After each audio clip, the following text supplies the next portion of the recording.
자, 안식으로 인도하신다라는 제목으로 말씀을 전하도록 하겠습니다. 자, 그리고 오늘은 말씀을 전한 다음에 이제 좀 그룹으로 나누어서 말씀을 적용하면서 함께 좀 기도하는, 서로의 기도 제목들을 나누고 기도하는 그런 시간을 갖도록 하겠습니다. 자, 이 2절에 보면은 이스라엘 백성들이 광야에서 은혜를 입었다, 이렇게 이야기를 합니다. 2절에 보면 그렇게 얘기를 하죠. 칼에서 벗어난 백성이 광야에서 은혜를 입었나니라고 이야기를 합니다. 자, 광야에서 이스라엘 백성들이 무슨 은혜를 입었을까? 이거 이제 광야는 예전에 그 출애굽할 때의 광야를 얘기하지 않고 지금 바벨론의 포로로 잡혀간 이스라엘 백성들에 대해서 이야기를 하는 겁니다. 어떤 은혜를 입었을까요? 바로 그 다음에 나오는데요. 이렇게 나오죠. 2절 끝에 은혜를 입었나니 그 다음에 곧 내가 이스라엘로 안식을 얻게 하러 갈 때라, 이렇게 이야기를 합니다. 광야에서 이제 즉 다른 말로 그들이 안식이 없었다는 거 아닙니까? 안식이 없는데 하나님이 그들에게 안식을 얻도록 하기 위해서 내가 간다라고 말씀을 하고 있는 거예요. 자, 우리는 광야 같은 이 세상이라는 말을 이제 종종 하게 됩니다. 그러니까 이스라엘 백성들의 이제 바벨론 포로로 갔을 때는 이제 그들이 어떤 생활을 했는지 정확하게 성경에 많이 나오지 않지만, 출애굽을 하면서 이스라엘 백성들이 광야에서 어떻게 살았는지는 우리가 잘 알고 있죠. 그 광야가 왜 그 안식이 없는 곳인가? 광야가 어떤 곳입니까? 일단 광야는 없어요. 뭐가 없습니다. 물도 없고, 물이 없기 때문에 당연히 먹을 만한 양식, 식물 같은 것들도 자라지 않습니다. 그러니까 없어요. 우리 이 세상도 사실은 있는 것 같지만 핍절하고 또 부족하고, 그래서 항상 결핍을 느끼는 것이 우리가 살아가고 있는 이 세상입니다. 그런가 하면 또 광야는 어떤 환경이냐면 살아가기가 매우 힘듭니다. 왜냐하면 물도 없고 양식도 없지만 그 환경 자체가 낮에는 강렬하게 내려쬐는 그 햇볕 때문에 조금만 이제 그늘이 없는, 그늘도 사실은 거의 쉽지 않지만 그늘이 있는 곳에 들어가지 않으면 죽습니다. 사람이 죽어요.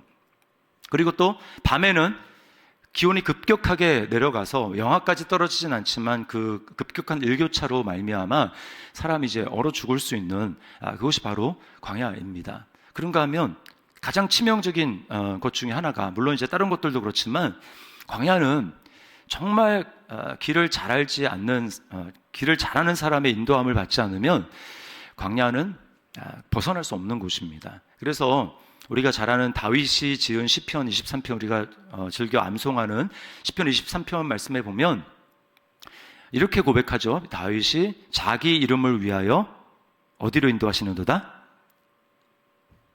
이 시편 저만 아는 건가요? 자기 이름을 위하여 어디로 인도해요? 의의 길로 인도하시노다. 그 의의 길이라는 것은 도덕적으로 바른 그런 뜻이 아니에요.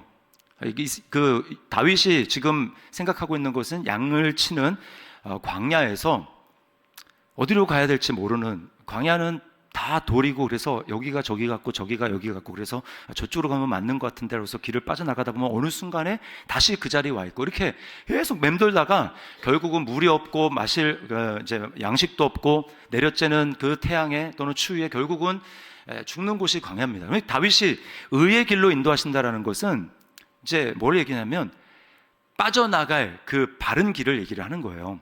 의의 길이 도덕적으로 올바른 그런 길을 얘기를 하는 게 아닙니다. 양떼들을 인도해서 광야가 아닌 다른 곳으로, 그래서 어디예요? 푸른 초장 쉴만한 물가로 인도할 수 있는, 그걸 얘기를 하는 거예요. 여러분, 이 세상을 잘 들여다 보십시오. 사람들이 어디로 가야 할지 잘 모릅니다. 그렇지 않습니까? 그래서 사람들마다 다 이렇게 살아야 된다, 저렇게 살아야 된다 이야기를 많이 하고, 사람들은 어디 잣대가 없기 때문에, 방향이 없기 때문에 누가 하나 인생에서 어떤 일에 성공했다라고 하면 그 성공담에 귀를 기울이면서 어떻게 하면 나도 저렇게 좀 살아갈 수 있을까, 그 성공한 사람들이 표대가 됩니다. 그래서 그렇게 몰려가고 그 사람들의 말에 귀를 기울이는 거예요. 그렇게 해서 열심히 살아보려고 하지만 잘 살아지지 않고 녹록하지 않은 것이 이 세상입니다. 그 한때 셰프로 성공했던 송훈 씨, 아시는지 잘 모르겠어요. 송훈이라는 셰프가 있는데요. 이분이 이제 상담을 받으러 이제 오셨더라고요. 그 오은영 상담, 거기에 이제 왔는데 기러기 아빠예요. 엄청나게 한국에서도 바쁘게 이제 몇 개의 사업장을 왔다 갔다 하면서 바쁘게 지내는데, 이제 그 바쁜 와중에도 3주간 미국에 가서 이제 아내와 또 두 아이를 돌보면서 거기다가 두 아이에게 수학을 막 가르쳐 주고 이렇게 엄청나게 바쁘게 보낸 다음에 다시 또 이제 한국에 들어와서 막 바쁘게 분주하게 사업을 합니다. 너무 바쁘잖아요. 막 3주에 한 번씩 미국 갔다 와야 되고, 그다음에 시차도 있고 얼마나 피곤하고 힘들겠습니까? 그래서 모든 날이 막 일정과 또 뭐 일로 빡빡하게 채워져 있어요. 그래서 좀 쉬면 안 되냐, 꼭 그렇게까지 해야 되냐라고 했는데, 왜 그렇게 힘들게 사냐 그랬더니 쉬면 불안하다는 겁니다. 불안하대요. 네, 어디 종이 땡땡 치고 있습니다. 쉬는 거를 견디지 못하는 거예요. 내가 쉬면 무슨 일이 일어날 것 같고, 그래서 쉬지 않고, 쉬는 날에도 쉬지 않고, 그러니까 사업장에 나가고 그렇게 해야 마음이 편하다라고 하는 거예요. 여러분, 그 이유가 불안입니다. 뭘 하지 않으면 안 될 것 같은 그런 생각이 들어가는 거죠. 그 인생을 끌고 가는 것은 불안과 염려예요. 불안과 염려. 남들이 봤을 때는 성공하고 그냥 저 정도면 성공했다, 정말 잘 살고 있네 라고 생각할지 모르지만, 정작 그 마음속에는 불안과 염려가 그 인생을 끌어가고 있다는 것입니다. 자, 여러분, 이 폴 투르니에라고 하는 이 심리학자가 있는데, 이 사람이 현대인의 쉼이 없는 삶, 피곤한 삶에 대해서 그 원인을 이렇게 진단을 했어요. 물론 이 사람 하나님을 믿는 사람입니다. 우리의 피곤은 무엇보다도 우리가 하나님께로부터 소외되어 있다는 징조입니다. 그리고 현대 세계의 엄청난 피곤은 하나님을 재발견할 필요를 웅변적으로 표현하고 있습니다. 그래서 피곤해 라고 하는 것은 당신은 하나님을 재발견해야 될 필요가 있습니다 라고 하는 것을 지금 매우 강하게 보여주고 있다라고 하는 것입니다. 옆에 있는 분을 한번 보세요. 좀 피곤해 보이시는지 한번 보십시오. 이렇게 한번 인사하도록 하겠습니다. 하나님의 평안이 함께하기를 바랍니다. 한번 인사하도록 하겠습니다. 하나님의 평안이 함께하기를 바랍니다. 너무나 정확한 지적 아닙니까? 그렇죠?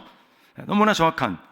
여러분, 성경을 보면 안식이라는 말이 처음 나오는 게 창세기에 나오잖아요. 그렇죠? 안식은 하나님으로부터 오는 겁니다. 하나님이 엿새 동안 열심히 일을 하셔서 이 세상을 창조하신 다음에 하나님 뭐라고 말씀합니까? 제7일에 하나님이 안식하셨다. 그리고 그 7일날 하나님이 안식할 그날을 복되게 하셔서 그날에 복을 주셨다라고 말씀을 하는 거예요.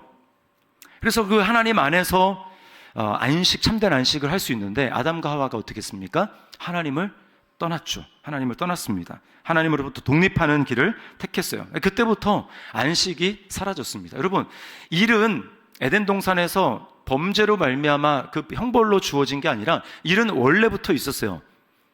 원래부터 있었는데 그 일이 왜 노동이 되고 진짜 죽지 못해서 일을 하지, 내가 먹고 살아야 되니까 일을 하지 라고 하는 이유는 뭐냐면, 이제 그 하나님의 품을 떠나서 내가 스스로 독립했기 때문에 이제는 일 자체가 하나님을 나타내고 드러내는, 영광을 드러내는 수단이 아니라 이제는 내가 살기 위해서, 나의 생존을 위해서 어쩔 수 없이 해야 되는, 하지 않으면 안 되는 그것으로 전락해버렸다라는 거예요.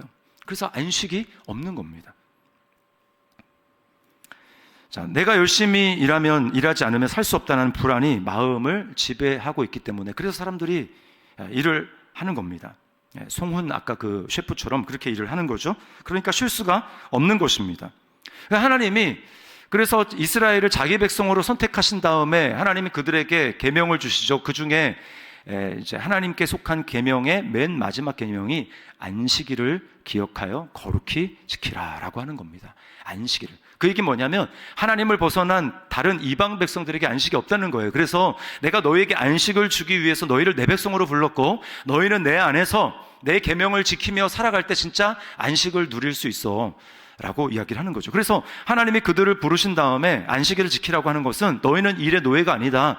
내가 일을 해서 막 빠득빠득 막 7일 동안 계속 쉼 없이 일을 해야만 살아가는 게 아니라, 안식일을 기억하면서 거룩히 지키며 내가 하나님됨을 인정하고 내가 너의 주인됨을 인정하고 내 안에서 안식하면 너 그 7일째 일 안 해도 너는 일의 노예로 살아갈 필요 없이 너는 살아가지는 것을 경험하게 될 거야. 너의 인생은 내 안에, 내 손에 있다는 것을 너가 발견하게 될 거야 라고 하나님께서 이스라엘 백성들에게 말씀하시는 거예요.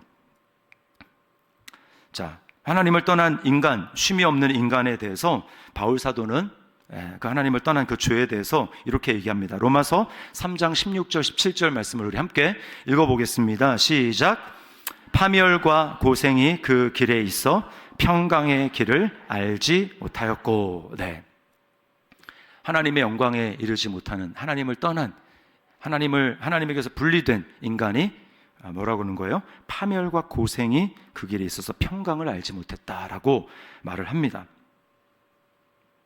여러분, 왜 하나님이 이스라엘 백성들을 안식을 주려고 그들을 광야에서 인도해서 그 약속의 땅인 가나안 땅으로 하나님 인도해 들이셨는데도 불구하고 왜 그들은 안식을 누리지 못하고 있습니까? 지금 아담이 했던 실패를 다시 반복을 하고 있어요. 하나님 안에서만 안식을 찾을 수 있고 하나님을 신뢰하고 그 안에 들어가서 그 다스리심을 받아야 안식이 있는데, 이스라엘 백성들은 하나님의 다스림을 받는 것이 아니라 우상의 다스림을 받기를 원했습니다. 우상을 섬겼어요. 우상을 섬겼다라는 말은 다른 말로 얘기하면, 우리는 지금 눈에 보이는 우상은 아니지만 그 우상을 섬겼다라는 말은 다른 말로 하면 나의 욕심을 따라갔다라는 말입니다. 이스라엘의 마음속에 있는 그 욕심을 이루기 위해서 그 욕심을 형상화해서 만든 게 우상이에요. 그래서 우상은 내 마음에 있는 욕심을 보여주는 겁니다. 자신의 마음의 욕심을 이루기 위해서 그 욕심을 따라가고 자기를 하나님처럼 높인 거예요. 그래서 안식을 누리지 못하고 결국은 그 땅에서 내쫓긴 바 되어서 지금 그들이 안식을 누리지 못하는 삶 가운데 처하고 있는 것입니다. 여러분 꼭 기억하십시오. 여러분 마음 가운데 지금 불안이 있고 염려가 있다면 그 뜻은 무슨 얘기냐면, 지금 내가 하나님의 안식을 누리지 못하고 있고 내 의식이 하나님 안에 거하고 있지 않다라는 뜻입니다. 지금 나는 지금 믿음으로 반응하고 있지 않다라는 뜻이에요. 염려에는 두 가지가 있습니다. 나의 염려가 있고 하나님의 염려가 있어요. 나의 염려가 있고 하나님의 염려가 있습니다. 내가 나를 위해서 염려를 하면 그 사람은 그냥 그 염려로 그냥 끝나는 거예요. 그 염려를 하다가 아무 일도 일어나지 않고 그 염려로 그냥 아무 일도 일어나지 않고 끝나는 겁니다. 그런데 하나님의 염려는 어떠냐? 내 염려로 끝나지 않고 하나님이 나를 염려해 주시게 될 때 비로소 나의 염려는 사라지는데, 성경에서 그 하나님이 나를 위해서 염려해 주시는 것을 뭐라고 하느냐? 그것을 하나님의 돌보심이라고 이야기를 합니다. 내가 나를 위해서 염려를 하면 그것은 그냥 염려로 끝나는 거예요. 그러나 하나님이 나를 위해서 염려하게 되실 때 그 염려는 나의 염려가 아니라 하나님의 나를 돌보심으로 바뀌는 것입니다. 여러분 믿으시기를 바랍니다. 그래서 우리는 나의 염려로 끝나는 것이 아니라 하나님의 나를 돌보시도록 하는 것으로 나아가야 되는 거예요. 광야와 같은 인생에서요, 누구보다도 구약 성경에서 안식을 누렸던 사람이 다윗입니다. 다윗. 살해 위협, 이 사울이 10몇 년 동안 다윗을 쫓아다니면서 살해 위협을 이제 당하지 않았습니까? 그럼에도 다윗은 하나님의 그 평안을 누렸어요. 안식을 누렸습니다. 그 이유가 무엇입니까? 다윗은 하나님의 돌보심을 받아들였기 때문이에요. 자기가 스스로 염려하는 인생에서 끝나는 것이 아니라 나의 염려를 하나님의 염려로 바꾸어 하나님이 나를 돌보시도록 했기 때문입니다. 그래서 시편 23편, 아까도 잠깐 얘기를 했지만 첫 번째 나오는 다윗의 고백이 무엇입니까? 여호와는 나의 목자시니 내게 부족함이 없으리로다. 부족함이 없다는 거예요. 그게 지금 다윗이 어떤 그 경험에서 나온 고백이냐면, 자기가 양을 쳐봤잖아요. 목동이었잖아요. 양을 쳐보니까 양은 진짜 목자가 없으면 죽는 거를, 살 수 없는 거를 알거든요. 목자가 잠시만 한눈을 팔아도 양은 무리에서 이탈되고, 무리에서 이탈된 양을 또 맹수가 지켜보고 있다가 그걸 잡아먹고, 또는 목자가 이제 잠을 자거나 그렇게 되면 양은 무리에서 이탈해가지고 절벽에서 떨어져가지고 죽기도 합니다. 양은 근시 아니거든요. 근시. 멀리 못 봅니다. 이게 양이거든요. 그래서 다윗은 그래서 한시도 눈을 떼지 못하고 그 양을 돌봤거든요. 그러면서 다윗의 고백은 뭐냐면, 내가 이렇게 양을 돌보는데 쉼없이 이렇게 해서 양이 돌보아지는 것처럼 내 인생에 나를 쉼없이 졸지도 않고 주무시지도 않고 나를 돌보시는 목자가 있으면 나의 영혼은 부족함이 없이 쉴 수 있다. 그 자기의 목자의 그 고백에서부터, 경험에서부터 나온 고백이 바로 시편 23편의 고백입니다. 여호와는 나의 목자시니 내게 부족함이 없으리로다. 그러나 오늘 현대인들은 때로는 교회를 다닌다고 하는, 하나님을 믿는다고 하는 성도들조차 뭐라고 합니까? 여호와는 나의 목자시니 내게 부족함이 없으리로다가 아니라 여호와는 나의 목자셔도 돈이 없으면 내게 부족함이 있습니다. 이렇게 고백할 때가 많다는 거예요.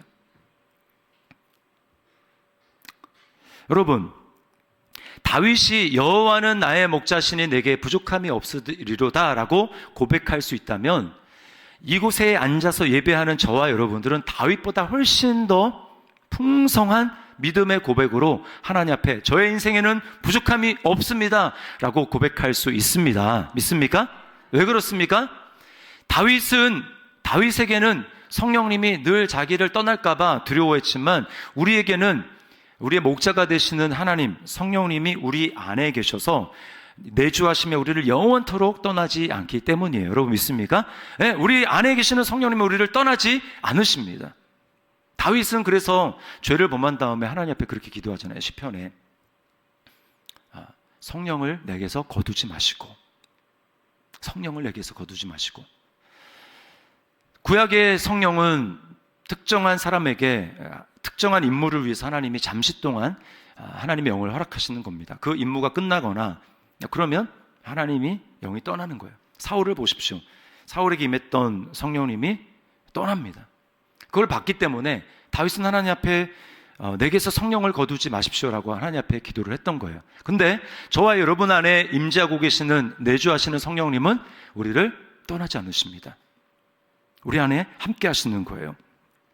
우리는 이건 뭐 너무 많이 들어서 뭐 당연한 거 아니에요 이렇게 생각을 하지만, 여러분 우리에게 이 일이 일어나기 위해서 얼마나 그 안에 많은 과정이 있었고 하나님은 많은 대가를 지불하셨는지 모릅니다. 자, 2절 끝에 뭐라고 하고 있습니까? 내가 이스라엘로 안식을 얻게 하러 갈 때에 이렇게 이야기를 하죠.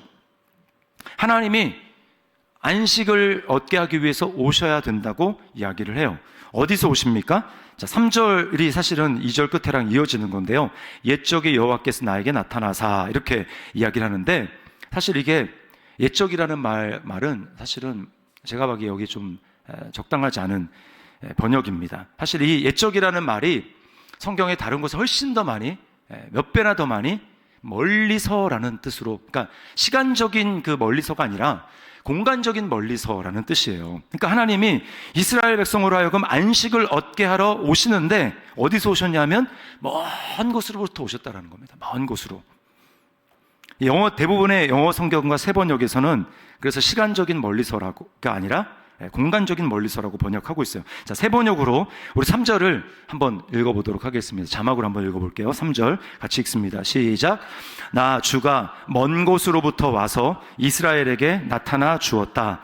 나는 영원한 사랑으로 너를 사랑하였고 한결같은 사랑으로 너에게 베푼다. 아멘. 하나님이 안식을 얻기 위해서 오시는데 어디서 오셨냐면 멀리서 오셨다라는 것입니다. 여러분, 우리를 염려로부터 해방시키시고 우리에게 진정한 안식을 주시기 위해서 먼 곳, 하늘로부터 이 땅에 오신 분이 누구십니까?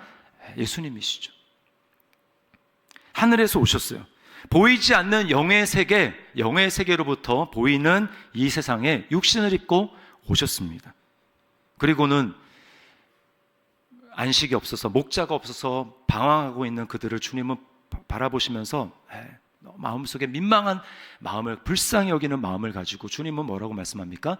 수고하고 무거운 짐진 자들아 다 내게로 오라. 내가 너희를 쉬게 하리라 라고 말씀하세요. 쉬게 하리라. 우리를 어떻게 쉬게 하십니까? 율법의 무거운 짐에서, 그리고 어떻게 하면 내가 깨끗해질 수 있을까? 내가 지은 그 죄짐으로부터, 그리고 인생이 나 혼자 내가 스스로 모든 인생의 짐을 짊어지고 어떻게 하면 여기서 이 땅에서 살아갈 수 있을까? 부족함을 느끼는 이 세상 가운데 어떻게 하면 살아갈 수 있을까? 어떻게 하면 내 인생의 끝까지 정말 잘 살아갈 수 있을까? 라는 그 인생의 무거운 짐을 지고 걸어가는 우리를 그 인생의 짐에서 자유롭게 하기 위해서 주님이 오셨습니다. 이 땅에 오셨어요. 그래서 십자가를 지신 거예요. 주님이 오셔서 하신 일이 뭡니까? 십자가를 지시고 아버지를 떠나서 아담과 하와가 또 이스라엘 백성들이 하나님을 떠났기 때문에 잃어버렸던 그들의 마음의 진짜 쉼, 안식, 이것을 주님이 오셔서 다시금 니네가 있어야 될 건 여기가 아니야 라고 하면서 우리 손을 붙들어서 우리 영혼의 목자가 되시는 아버지에게로, 우리 영혼의 감독자가 되시는 아버지에게로 우리 손을 잡아서 아버지에게로 인도해 주셨어요. 이것이 주님이 십자가로 말미암아 하신 일입니다. 그래서 베드로전서 2장 25절 말씀에 이렇게 이야기합니다. 우리 같이 한번 읽어보겠습니다. 시작. 너희가 전에는 양과 같이 길을 잃었더니 이제는 너희 영혼의 목자와 감독 되신 이에게 돌아왔느니라. 아멘. 예수 그리스도로 말미암아 더 이상 이제는 우리가 잃어버린 자가 아닙니다.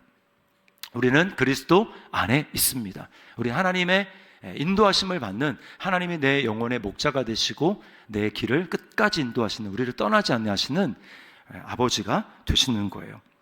그래서 이것이 바로 영원한 사랑이죠. 영원한 사랑. 3절에 이렇게 얘기하지 않습니까? 자, 3절을 우리 같이 한번 읽어보겠습니다. 시작.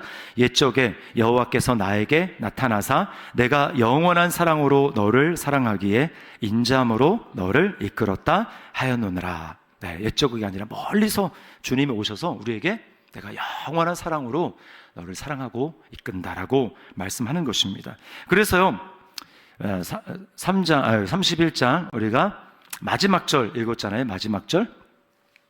마지막 절을 읽었는데 거기에 그들 또는 이스라엘, 에브라임이라는 말이 나오는데 거기에 자기의 이름을 넣어서 같이 한번 읽어보도록 하겠습니다. 그들, 그 다음에 이스라엘, 에브라임, 거기에 자기 이름을 넣어서 한번 읽는 거예요. 자, 같이 한번 읽어보겠습니다. 시작.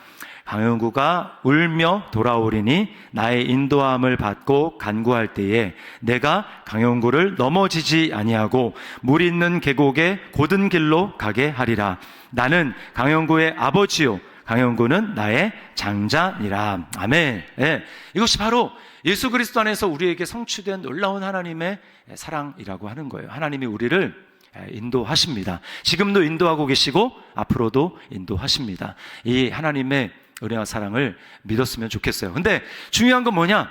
아, 그렇구나라고 알면 안 되고, 알고 끝나면 안 되고, 진짜 마음의 안식과 평안을 누려야 됩니다. 그러기 위해서 아까 어떻게 하라고 그랬습니까? 나의 염려를 하나님의 돌보심으로 바꿔야 돼요. 나의 염려를 하나님의 돌보심으로. 그러려면 그냥 그렇구나라고 끝나면 안 되고요. 기도로 하나님 앞에 아뢰야 합니다. 베드로전서 5장 7절 말씀에 너희 염려를 다 주께 맡기라. 너희 염려를 다 주께 맡기라. 맡기는 건요, 생각으로 맡기는 게 아니라 기도로 맡기는 겁니다. 기도하는 거예요. 구체적으로 입을 열어서 하나님, 내가 이것으로 염려하고 있는데 이 염려를 주님께 던집니다. 주님께 던집니다. 왜냐하면 주님이 내 인생의 목자가 되시기 때문입니다. 주님이 내 삶을 이끌고 계시기 때문입니다. 내가 더 이상 스스로 목자인 채 하지 않고 내 문제를 주님께 맡깁니다 라고 하고 기도로 주님께 맡겨야 됩니다. 믿음으로 맡겨야 됩니다. 그리고 믿음으로 맡긴다라는 말은 하나님이 이미 내 삶 가운데 이 문제를 주님 맡으셨고 해결하심을 믿고 감사하는 거예요. 그래서 이 베드로전서 5장 7절과 짝을 이루어서 함께 고백해야 되는 말씀이 우리가 기도에 관한 말씀 암송하고 있는 빌립보서 4장 6절과 7절입니다. 아무것도 염려하지 말고 다만 모든 일에 기도와 간구로, 자, 기도해야지 맡기는 거예요. 기도와 간구로 너희 구할 것을 어떻게 해요? 감사함으로 하나님께 아뢰라. 그리하면 모든 지각에 뛰어난 하나님의 평강이 그리스도 예수 안에서 너희 마음과 생각을 지키시리라. 어떻게 지키십니까? 평안으로 지키시는 거예요. 안식으로 지키시는 겁니다. 그래서 오늘 이것을 우리가 기억하면서 하나님 앞에 맡기며 기도했으면 좋겠어요.